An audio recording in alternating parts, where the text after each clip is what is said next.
안녕하세요, 네미입니다. 비트코인.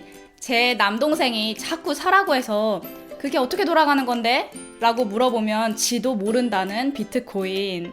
이걸로 돈 왕창 벌었다는 사람들 얘기가 나오는가 싶더니 쫄딱 망했다는 사람들도 있다는 그 비트코인.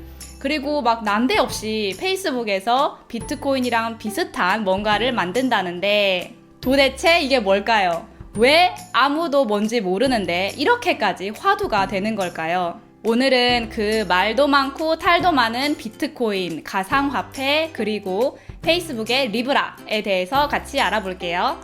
먼저 저희 엄마 내가 알려줄게 채널에서는 부모님들께 이 시대의 복잡한 테크나 상식, 기술 등등을 아주 쉽게 전해드리고 있습니다. 주변 분들께 추천 많이 해주시고 좋아요, 구독도 눌러주세요. 자, 비트코인. 사실 이 주제가 굉장히 민감할 수 있는 주제거든요. 학술적으로 또는 산업적으로 정말 순수하게 이 가상화폐의 가능성을 믿고 투자하시는 분들이 꽤 많은데 반해 또 완강하게 비판하시는 분들도 많아서 한마디로 호불호가 극명하게 갈린다는 거죠. 참고로 저는 가상화폐에 투자하지 않았습니다. 그래서 이 비트코인의 시세가 올라가건 내려가건 저랑은 상관이 없어요. 그래서 사실관계를 최대한 쉽게 전해드리는 것을 목표로 할게요.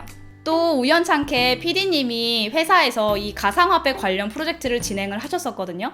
그래서 이번 대본을 완성을 하는데 굉장히 많은 도움을 주셨어요. 고마워. 너무 고마운데 너무 어려워서 한 번에 못 알아들었어. 미안해. 2008년 엄마 아빠 기억나세요? 월스트리트의 욕심 때문에 시작된 세계적인 금융위기가 있었습니다. 한국은 상대적으로 괜찮았었다고 하는데 미국, 유럽, 그리고 신흥국들에서는 타격이 어마어마했었대요. 그때 사람들이 느낀 거예요. 이 금융 시스템을 믿을 수가 없구나. 이 은행만 믿고 있어서는 안 되는구나. 이렇게 금융 시스템에 대한 신뢰가 손상되었을 즈음에 사토시 나카모토라는 이름의 누군가가 아주 조용히 블록체인이라는 기술이랑 그 기술을 사용해서 만든 가상화폐의 백지를 발표합니다. 그 다음에 2009년에 블록체인 기술을 이용한 비트코인이라는 게 발표되면서 가상화폐의 역사가 시작됩니다. 이 비트코인이라는 게 처음에는 그닥 뉴스거리가 안 됐었어요. 그냥 인터넷에서만 사용할 수 있는 게임머니 같은 걸로 사람들이 생각을 했었거든요. 왜 우리 싸이월드 도토리처럼 물론 소수의 게이머들이나 공학생들이 재미로 채굴을 하기는 했었지만 비트코인을 얻는 과정을 채굴이라고 부르거든요. 제가 이따가 뒤에서 좀 더 설명을 드릴게요. 여튼 포인트는 아무도 신경을 안 썼었어요. 그럼 여기서 블록체인이 뭔지 간단하게 짚고 넘어가 볼게요. 엄마, 만약에 모르는 사람이 이거 주면서 이거는 10만원어치의 가치가 있는 화폐입니다 라고 얘기를 하면 그 말 믿으실 건가요? 당연히 못 믿죠. 이건 뭐고 너는 누군데. 근본적으로 사람들은 아무나 믿을 수가 없어요. 그래서 예전부터 누군가가 중간에서 공증, 그러니까 심판 역할을 해왔었어요. 은행이나 정부가 그런 역할을 했었죠. 이거를 중앙에 모인 권력이다 해서 중앙 권력이라고 불러요. 물건이랑 화폐가 교환된다는 것은 다음과 같이 모든 사람들이 중간에 누군가와 연결이 되어 있는 거예요. 사람들은 중앙 권력을 믿고 걔네가 만든 시스템을 따라하는 거죠. 예를 들어서 화폐 관련해서는 은행이라는 중앙 권력이 맡고 있고요. 세금 관련해서는 정부라는 중앙 권력이 맡고 있어요. 사람들이 중앙 권력을 믿고 걔네한테 권한을 부여해주고 그 규칙을 따르는 거죠. 너네가 만든 이 화폐 시스템 내가 따라할게. 내가 다 일일이 내 가계부에 안 적어도 내 통장에 정확히 찍혀줄 거라고 내가 믿을게. 꼭 다 기록하고 있어. 사기치지 마. 이렇게 되는 거예요. 이렇게 되다 보니까 중앙 권력이 독점적이고 모든 장부를 기록하고 관리해요. 예를 들어서 엄마가 엄마 친구한테 100만 원을 이체를 했어. 그러면 엄마 통장에서 바로 100만 원이 빠져야 되고 엄마 친구한테 바로 100만 원이 들어가야 되는 거잖아요.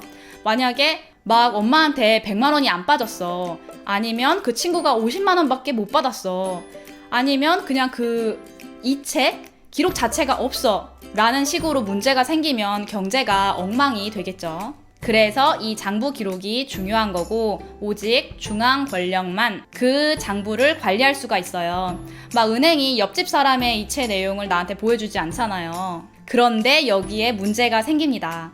권력이 한 군데 모이다 보니까 비리가 생기는 거예요. 중앙 권력에도 어쨌든 사람이 하는 일이다 보니까 내가 화폐를 찍어내는 정부에서 일을 하면 내가 조금만 더 찍어서 좀 가질까? 아니면 이거 장부 내가 약간만 손봐가지고 어제 썼던 100만 원 기록을 지워볼까? 이런 식으로 유혹을 받는 거죠. 그래서 늘 정부나 은행, 공권력 또는 정치인이 비리설에 휘말리게 되는 거고요. 그리고 하나 더. 중앙 권력이 커지면 커질수록 그 안에서 일을 하는 사람들이 많아지다 보니까 수수료가 막 커지는 거예요. 뭐만 하려고 해도 중개료, 수수료, 계약금 이것저것 되게 많잖아요. 이걸 보고 사토시 나카모토가 그러면 그 권력을 다 나누면 되지 않아? 라는 생각을 하게 된 거예요. 중앙 권력 혼자만 찍어낼 수 있는 현찰이 아니라 그냥 이만큼 양이 정해진 금괴를 디지털로 만들 수 없을까? 하면서 시작된 기술이 블록체인입니다. 그리고 이 블록체인을 가지고 만든 첫 번째 결과물이 비트코인이고요. 블록체인을 이용한 가상화폐는 기본적으로 아무도 믿지 않아요. 중앙 권력이고 뭐고 다 필요 없어. 다 오픈해. 그래야 어느 한 놈이 조작을 못하지. 이렇게 된 거예요. 그리고 그 장부 자체가 블록이 돼서 체인처럼 연결이 돼가는 방식이다라고 해서 블록체인이라는 이름을 붙였대요. 어쨌든 이 채굴은 어떻게 하는 거냐? 채굴, 아까 지나가면서 얘기를 했듯이 금 캐듯이 비트코인도 캐낸다 라는 의미로 채굴이라는 단어를 써요. 금을 캐려면 금광에서 이렇게 땅을 파야 되는 노동을 해야 되잖아요. 비트코인도 어떤 노동을 해야 그에 대한 대가로 코인이 주어지는 거예요. 이때의 노동은 수학 퍼즐입니다. 수학 퍼즐을 풀어야 비트코인 벌 수 있는 겁니다, 여러분. 이 수학 퍼즐은 아무나 풀어볼 수는 있는데 이 비트코인을 얻는 과정이 좀 특이해요. 좀 간단하게 설명을 드려볼게요. 퍼즐을 푼 컴퓨터들 중 51%, 그러니까 과반수 이상이 같은 기록을 가졌을 때만 새로운 블록이 만들어지고 정식 장부에 추가가 돼요. 과반수가 안 넘었을 때에는 이거는 누군가가 조작했다고 여기고 무시하는 거예요.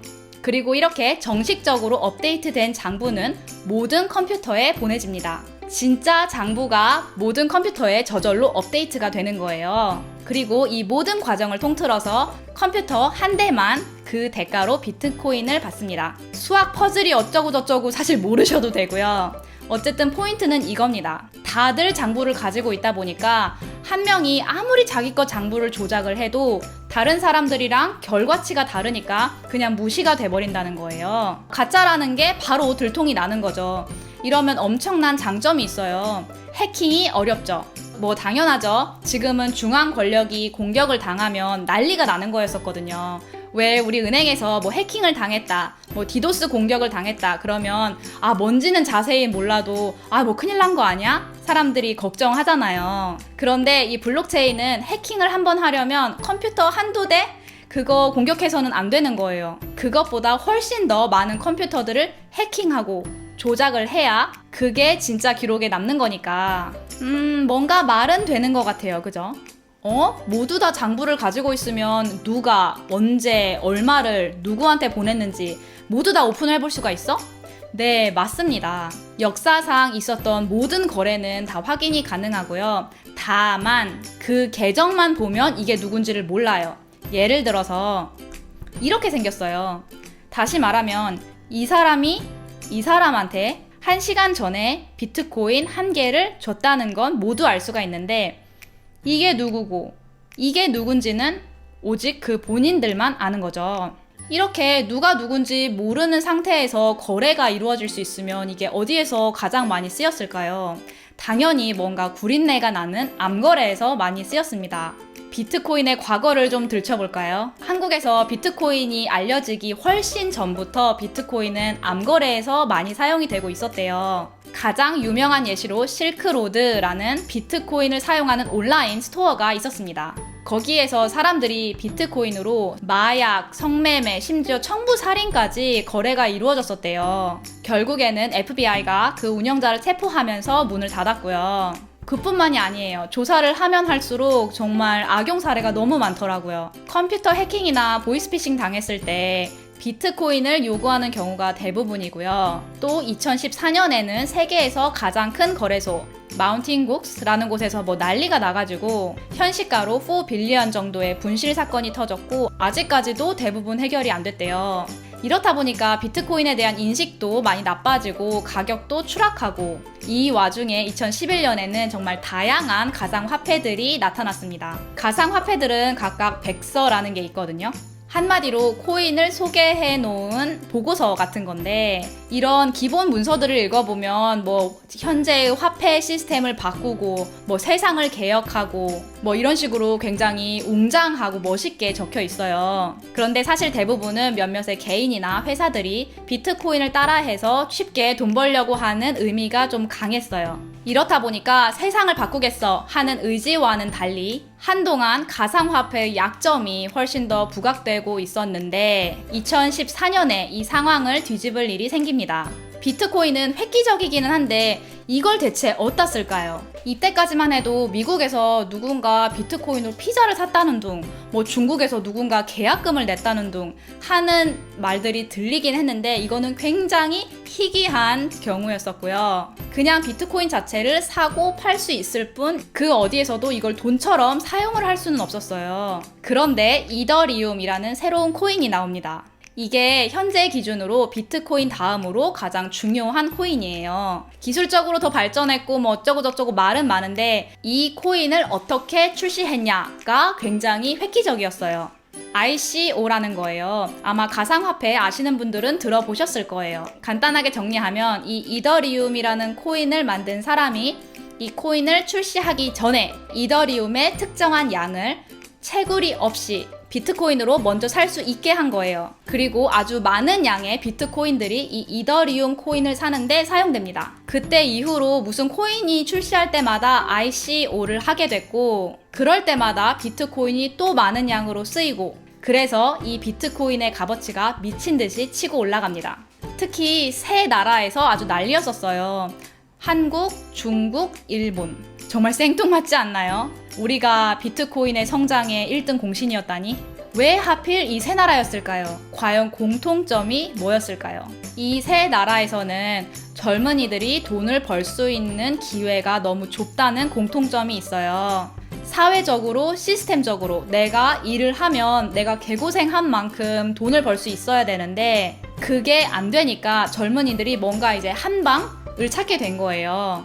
어차피 몇백만 원 은행에 계좌에 넣어봤자 나중에 별로 이자도 안 붙는데 그냥 이걸로 비트코인 사놓으면 막 가격이 치고 올라가니까 더 사고 너도 사고 나도 사고 하게 된 거죠. 재밌는 사실은 지난 몇 년간 전 세계적으로 채굴이 가장 많이 있었던 국가가 중국이었고 한때 가장 많은 거래소들이 있었던 곳이 한국이었고 가장 친가상화폐적인 정부는 일본이었대요. 이렇게 복합적인 이유로 비트코인에 대한 관심이 높아졌고 2017년 말에는 가격이 17,000불까지 올랐고 2018년에는 폭락했고 2019년 현재 기준 다시 오르고 있는 상황입니다. 그래서 코인의 미래가 어쩌고 저쩌고 하면서 다시 화두가 된 거예요.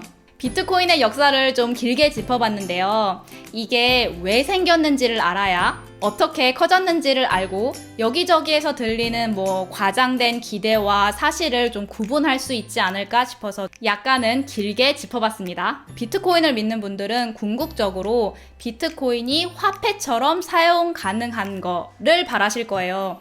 당연하죠. 내가 지금 가지고 있는 거가 화폐, 돈의 값어치가 있어야 투자한 보람이 있잖아요. 그런데 비트코인은 진짜 돈으로 사용되기에는 굉장히 큰 취약점들이 몇 가지 있다고 합니다.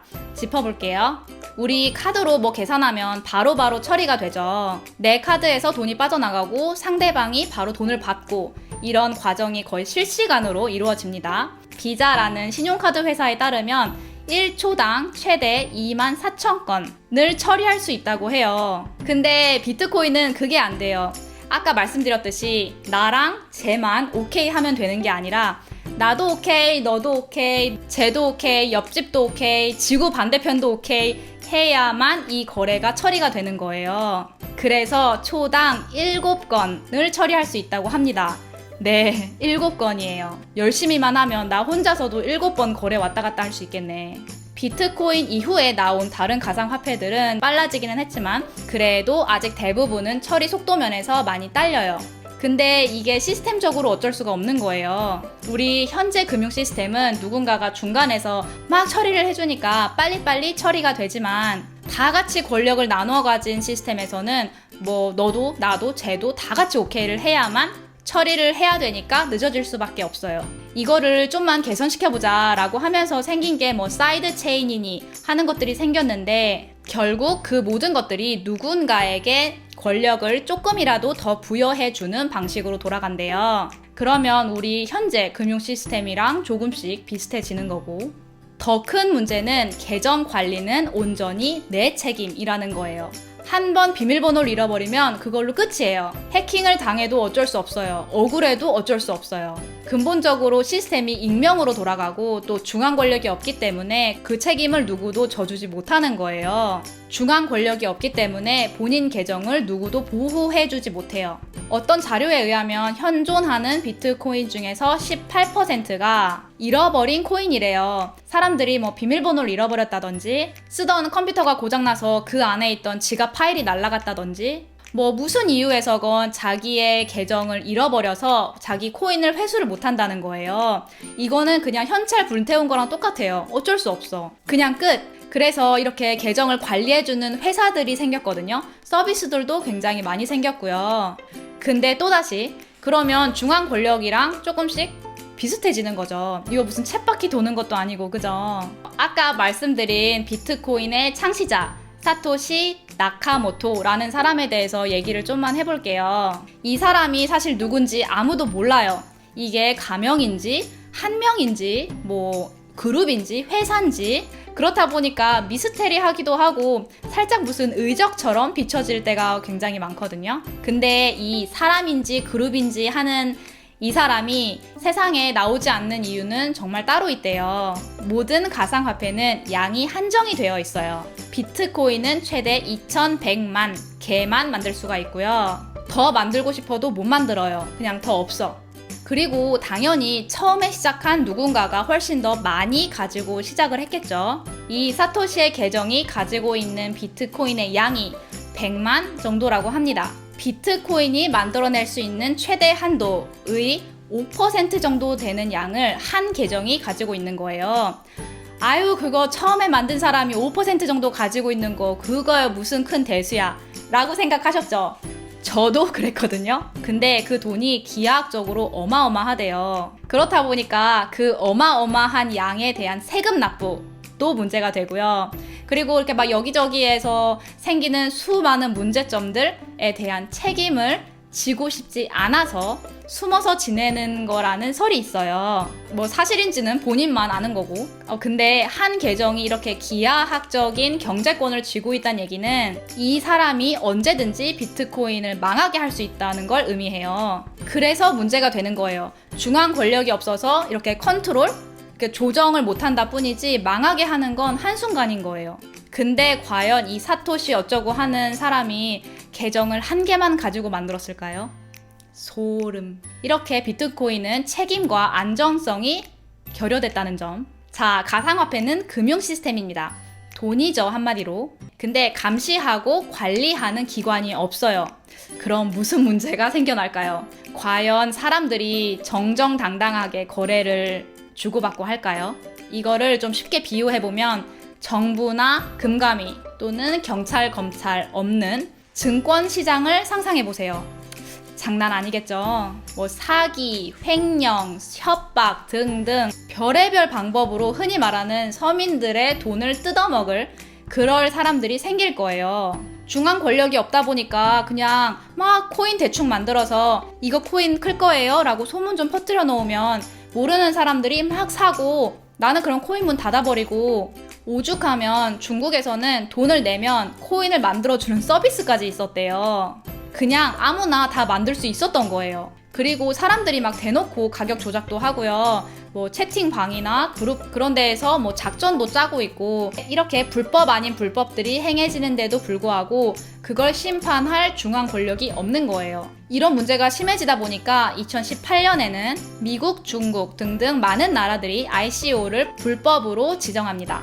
그래서 2018년에 비트코인 가격이 추락한 거고요.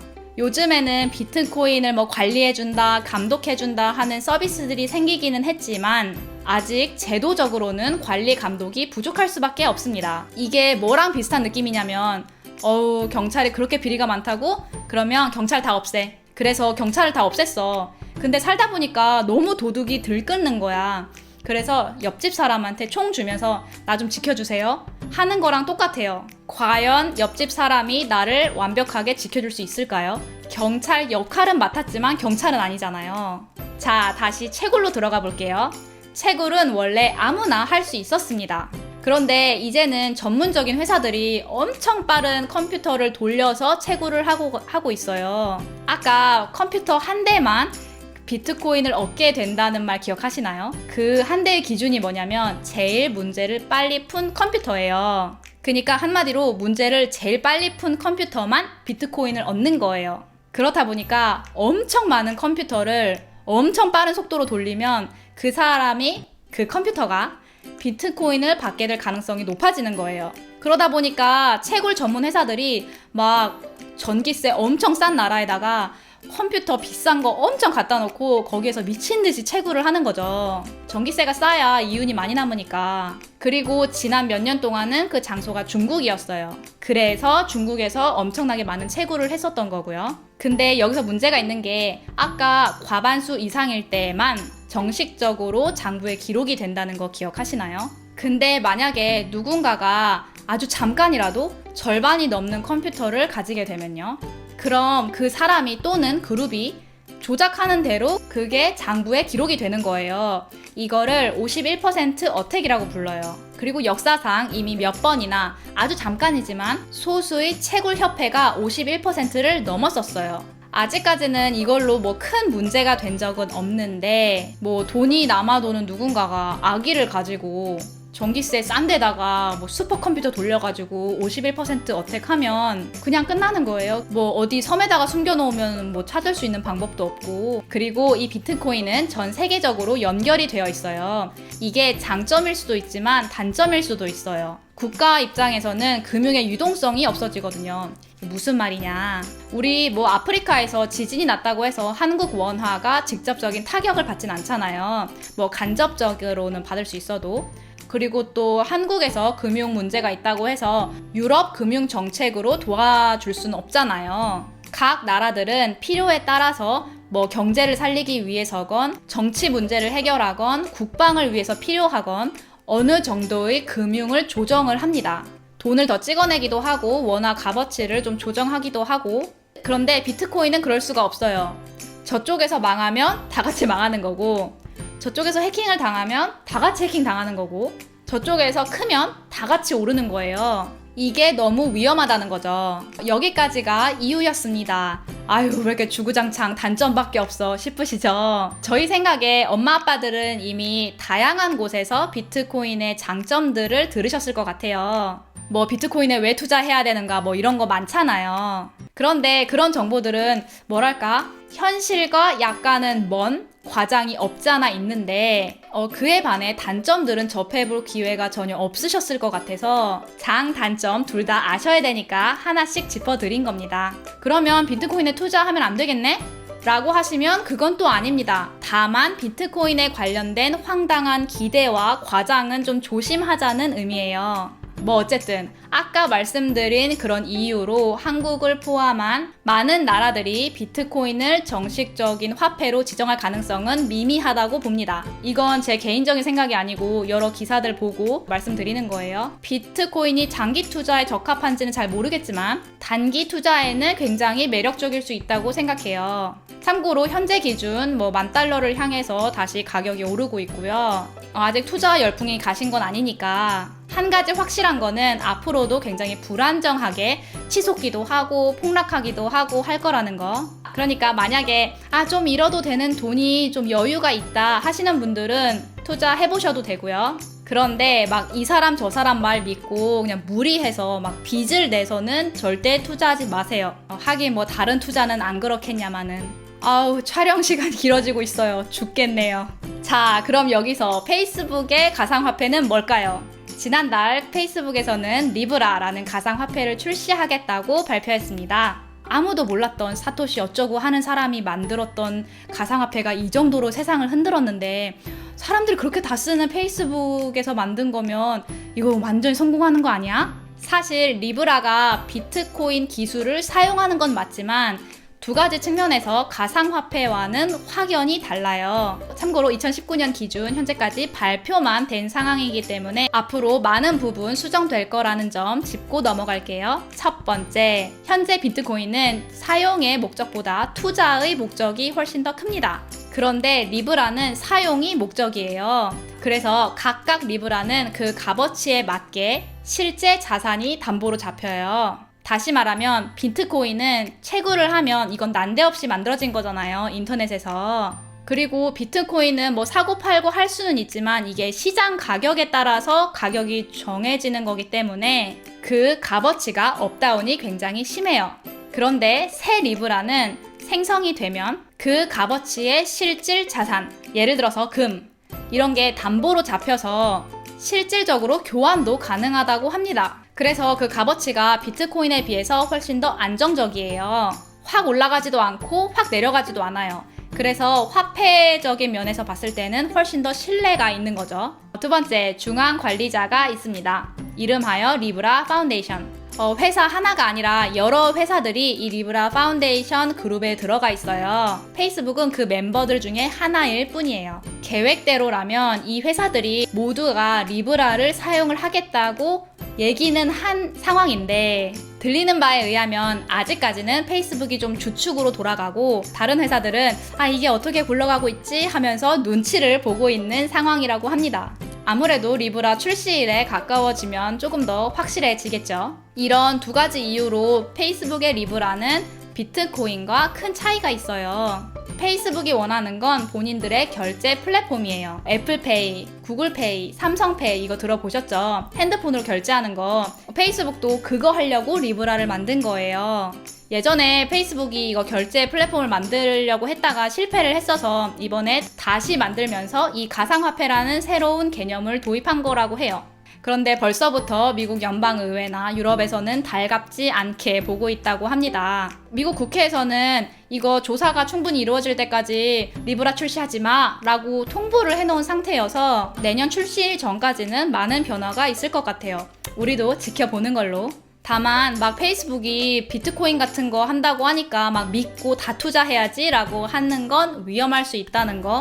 그리고 벌써부터 페이스북 리브라 관련된 사기가 판을 치고 있대요. 그래서 페이스북이 직접 관리에 들어갔다고 해요. 엄마 아빠도 사기 조심하세요. 리브라는 2019년 기준 안 나왔습니다. 오늘 영상은 정말 길었어요. 이해해야 될 부분도 너무 많았고, 이 비트코인이랑 블록체인 기술이 우리가 지금까지 익숙한 패러다임이랑은 좀 다른 새로운 개념이었기 때문에 굉장히 어려우셨을 거예요. 저도 머리 터지는 줄 알았어요. 저는 다음번에 궁금한 거 가지고 또 올게요. 안녕! 엄마 내가 알려줄게 채널에서는 부모님들께 알면 간지나는, 알면 자식들한테 자랑할 수 있는 테크나 상식을 최대한 쉽게 설명드리고 있습니다. 영상이 유용하셨다면 좋아요와 구독 부탁드리고요. 주변 부모님들께도 많이 추천해주세요. 댓글로 궁금한 거 남겨주시면 제가 최대한 열심히 쉽게 설명해드리겠습니다. 감사합니다.